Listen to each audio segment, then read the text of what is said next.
Hello guys, তোমরা দেখতে পাচ্ছ দিদি এই যে শামুক নিয়ে এসেছে। খেলার মাঠটা ডুবে গেছে, পুরো শামুকে ভর্তি হয়ে গেছে। এই যে শামুক নিয়ে এসেছে। এই যে আজকে শামুকের ঝাল হবে। আমাদের তো গ্রামে বাড়ি। এই যে শ্যাবলা নিয়ে এসছে, এই যে মোচা নিয়ে এসছে। হ্যাঁ, তো এই যে কুমড়োর শাক। আমাদের এই যে গাছ আছে, এই গাছ থেকে এই গাছ থেকে কুমড়োর শাক কাটা হয়েছে। আর ওই যে মোচা নিয়ে এসেছে, আর শ্যাবলা নিয়ে এসেছে। ওই শামুকগুলো যে দিদি ভাঙছে, শামুকগুলো আজ রান্না হবে। এই দিদি, শামুক ওখানে আর আছে? ছোটোগুলো? ও আচ্ছা, ওই শামুকগুলো আরও আছে, কিন্তু আরও ছোটো ছোটো শামুক। এই বড়োগুলো দিদি নিয়ে এসেছে। এই যে এখানে ভেঙে গুলোকে বেচেছে। এগুলো আজকে ঝাল হবে, তো আবার দুদিন পরে গেলে আবার পাবো। এই শ্যাবলাগুলো খুব বড় হয় না, কিন্তু ছোটো ছোটো হচ্ছে, সবাই তো নিয়ে চলে যায়। আর এই যে মোচা নিয়ে এসেছে, তো তোমাদের ঘরে আমি পরে একদিন ভিডিও দেখাবো মোচা কীভাবে ভাঙা হয় আর থোড় কীভাবে গাছ থেকে বের করা হয়। তোমাদের ঘরে একদিন এই ভিডিওটা আমি দেখাবো। তো গাইস, এই মাটির ঘরটা আমাদের বহুদিনকার ছিল, প্রায় 65 থেকে 70 বছর। আজ এক সপ্তাহ আগে এটা ভেঙে পড়ে গিয়েছিল, কিন্তু রাত্রির দিকে পড়েছে তাই, নাহলে দিনের বেলা পড়লে কেউ না কেউ হয়তো চাপা পড়ে যেত। এই যে রাস্তার মধ্যে দিয়ে, এই যে বৃষ্টিতে সবসময় যা আসা করে, এইটাতে সবসময় যা আসা করে।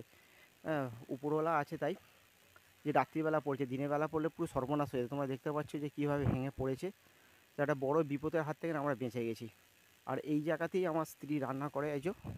এই জায়গাটাতেই রান্না করতো।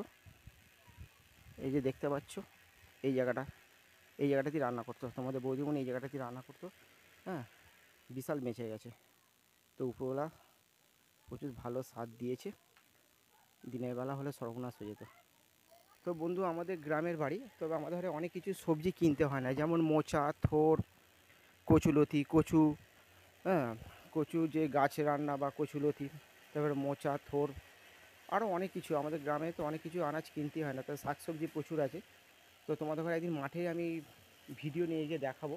তো এখানে এই যে দিদি কাঁকরোল গাছ বসিয়েছে, এখানে এই যে বেগুন গাছ বসিয়েছে। এই যে বেগুনে ফুল ধরে গেছে।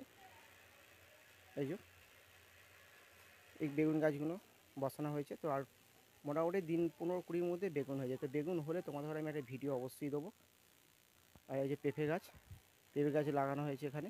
তো আর একটা ওখানে পেঁপে গাছ আছে, একটা আমড়া গাছ বসানো হয়েছে। এই যে বৃষ্টির সময় আমার জন্য জল নিয়ে দাঁড়িয়ে আছে, ও একটু রাগ করে আছে, কারণ ওই শ্যাবলাগুলো নিয়ে ও বলছে খেলা করবে। তো ওর জন্য কটা এনে দিয়েছি, কিন্তু ও সবগুলো নেবে। কিন্তু আগে বিকেলবেলা ওকে নিয়ে আর পিসিমণির বাড়ি যাবো। তুমি যাবে না? আচ্ছা ঠিক আছে, চলো। ওর একটু রাগ হয়ে গেছে। বন্ধুরা, এখানে পেঁপে গাছ বসানো হয়েছিল। এই যে বড় বড় পেঁপে হয়েছে, এই দেখতে পাচ্ছ বড় বড় পেঁপে হয়ে গেছে। এই যে এগুলো হচ্ছে পেঁপে গাছ। তো আমাদের গ্রামের মধ্যে অনেক কিছু মানে মোটামুটি বাড়িতে চাষ হয়, টুকিটাকি চাষগুলো হয়, যেমন পেঁপে, বেগুন, লঙ্কা। ঠিক আছে, লঙ্কা গাছও এখানে বসানো আছে। এই যে বৃষ্টির রাগ হয়ে গেছে। চলো বন্ধু, টাটা।